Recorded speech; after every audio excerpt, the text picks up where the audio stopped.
Prince Harry has such a cheek that he is now piling the pressure on Catherine, the Princess of Wales, to step in and try and save his failing relationship with Prince William. Not understanding that it's over, brother.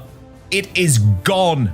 Finito. Just accept it. Nobody wanted Harry there either, because Harry has completely blotted his copy with that family and the group of family friends, because nobody can trust Harry anymore. The big revelation from him is that Prince Harry doesn't even have William's phone number anymore. That is, of course, a mortifying revelation for the Duke of Delusion. They've choked off any information Harry and Meghan had, which is all the currency they had to sell.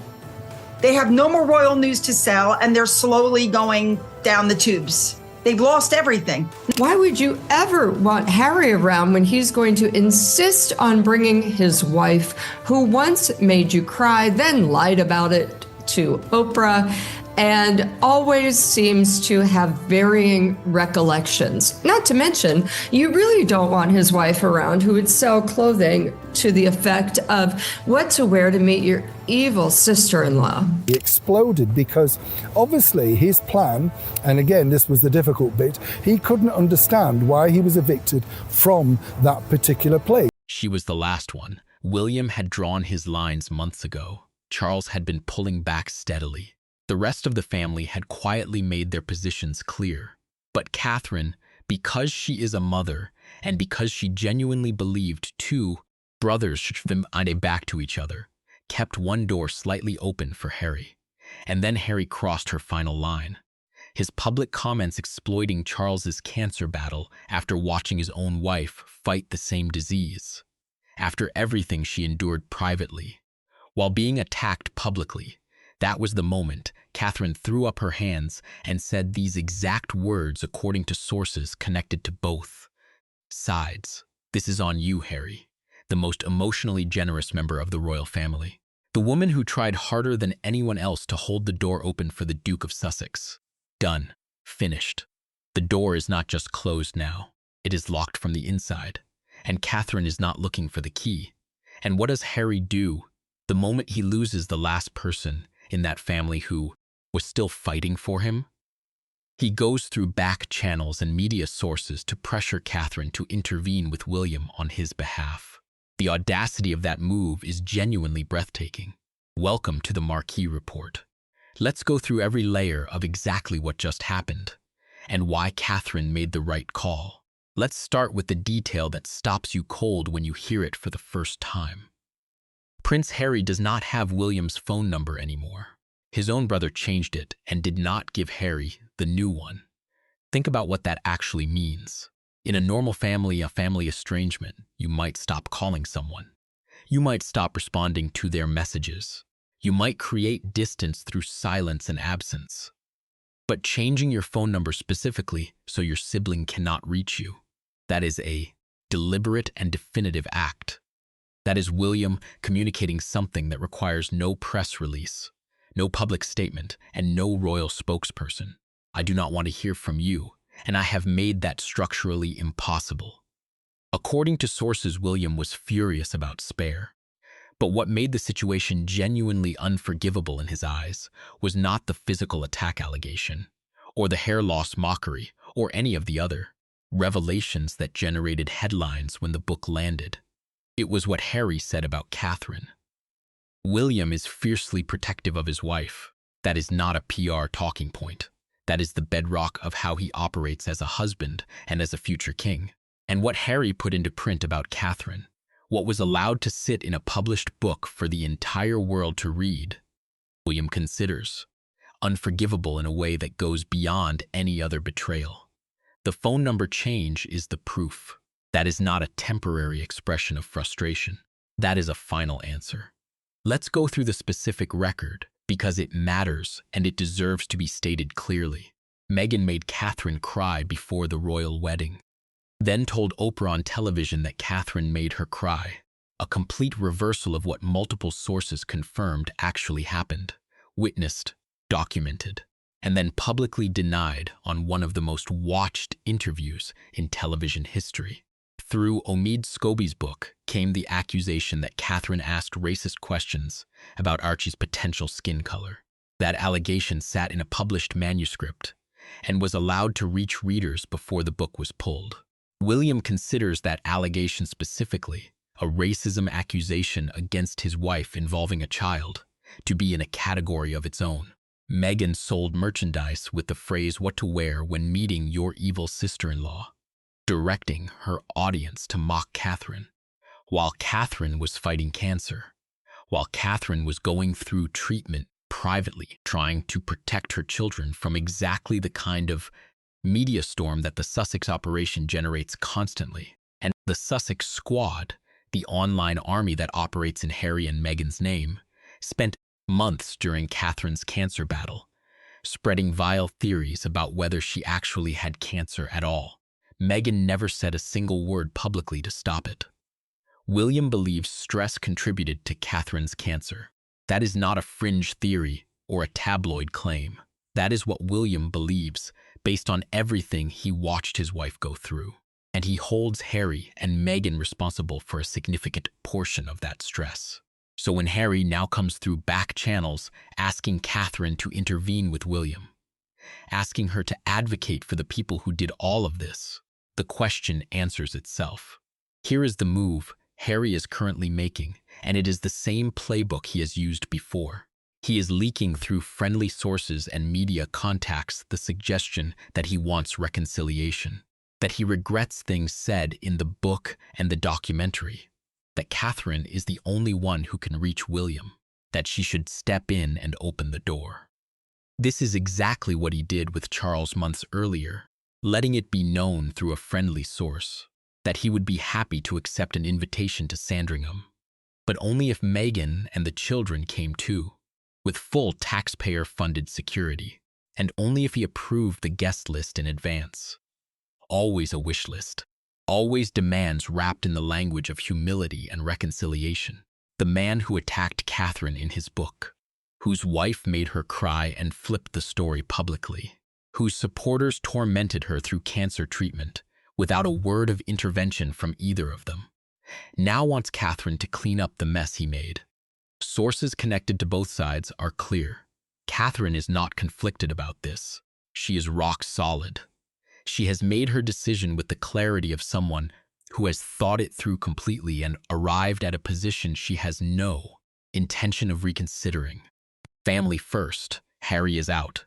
Here is the part that every parent watching this understands immediately and instinctively. Catherine's decision is not primarily about hurt feelings between adults. It is about George, Charlotte, and Louis. Meghan bullied 3-year-old Charlotte. Multiple sources confirmed incidents around the bridesmaid fitting. The details of what happened are documented, and they have not been publicly denied in any specific or credible way. Catherine is not going to allow the people who did that access to her children. That is not spite. That is not cruelty. That is the most basic protective instinct a mother has, keeping her children away from people who have demonstrated they cannot be trusted with them. And there is a specific calculation underneath the protection that goes beyond even the past behavior. If Meghan attends a family event and feels that someone is not being sufficiently warm toward her, if anyone in that gathering is not as effusive and enthusiastic as she expects, what happens? Based on the documented pattern of what has occurred before the answer is clear, another racism accusation, another Oprah interview, another book, another Netflix documentary. Every private family gathering becomes potential content. Every moment of genuine family connection becomes material for the next production deal. Catherine knows this. William knows this. And neither of them is willing to expose George, Charlotte, and Louis to people who have proven repeatedly that no interaction is too private and no family moment is too sacred to monetize. Here is the confirmation that the exclusion of Harry has become total and institutionally acknowledged. Peter Phillips's wedding. Harry was not invited, his own cousin, and Harry was not mentioned once during the entire event. According to Lady Colin Campbell, whose sources were present at the wedding, guests referred to Harry and Meghan by a nickname, the Tosser and the Dozer, by what she described as common unspoken consent. Not one person raised the question of whether they should have been there. The consensus was complete, and it required no discussion.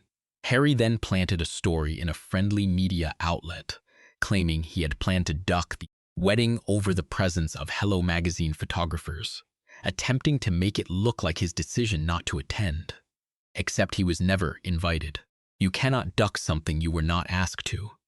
Even Andrew's daughters Beatrice and Eugenie received invitations. Harry sits below disgraced Andrew's children in the family pecking order. That detail alone tells you everything about where he stands. Now let's talk about why Harry is suddenly desperate for reconciliation in a way that has an uncomfortable but unavoidable answer.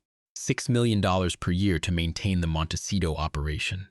Netflix deal gone. Spotify deal gone. Lemonada deal gone. Charities collapsing. Speaking engagements paying a fraction of what they once commanded with nobody booking at premium rates. Products ending up on eBay. His only listed role at BetterUp has reportedly not involved him since 2024. The billionaire friends who used to lend private jets and vacation homes are apparently growing tired of being used without reciprocal loyalty. The royal information he had, the family stories, the palace gossip, the insider access, was the only real currency he possessed that the market actually wanted. That currency has been completely depleted. He has told the stories, written the book, made the documentary, sold everything he had. And when Charles passes, which will happen eventually, the titles are gone. The HRH designation for the children is gone. And William as king controls everything. Harry knows what is coming. The desperation for reconciliation is not primarily emotional. It is financial. It is strategic. And the people he is reaching out to through back channels know it. One final detail that puts everything in context. Meghan's entire brand is built around the language of family forgiveness, love, and healing. She sells it. She speaks about it. She has built a commercial and public identity around those values. Thomas Markle, her father, recently lost a leg. He is in the United States being fitted for a prosthetic. His stated dying wish is to meet his grandchildren and to shake the hand of the son-in-law he has never met. Meghan has not reached out, not one word publicly or according to any credible source privately. She cut her father off over paparazzi photographs, then was later photographed by the same photographer herself.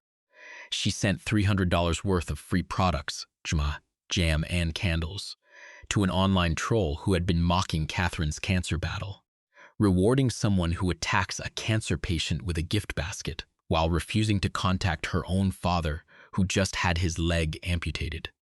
This is the person Harry wants around Catherine's children, around George, Charlotte, and Louis. The person whose brand is built on family while her own father reaches out through the media because it is the only channel left to him. Catherine sees all of this clearly, and her answer is the only answer any protective mother would give. Here is where everything stands right now. Harry does not have William's phone number. Charles will not meet him this summer, according to confirmed sources. He was not invited to his own cousin's wedding. The back-channel pressure campaign targeting Catherine has been rejected. The financial situation in Montecito is deteriorating. The royal information currency has been spent, and the person who is last keeping the door open, most patient and generous member of that family, has made her final decision. Catherine is not conflicted. She is not wavering. She is not reconsidering. She looked at everything Harry and Meghan did, to her personally, to her children, to her husband, to her health, and she made the call that every mother watching this would make. They will not strip the titles. They will do something worse, make them meaningless, never in the same room, never acknowledged. The silence of permanent irrelevance. That is what Harry was warned about when he left. He crossed every line he was told not to cross, and now he is living inside the consequences of those choices. Catherine made the right call, and she is not changing her mind. This has been the Marquee Report. Subscribe and hit the bell so you never miss what comes next. See you on the next one.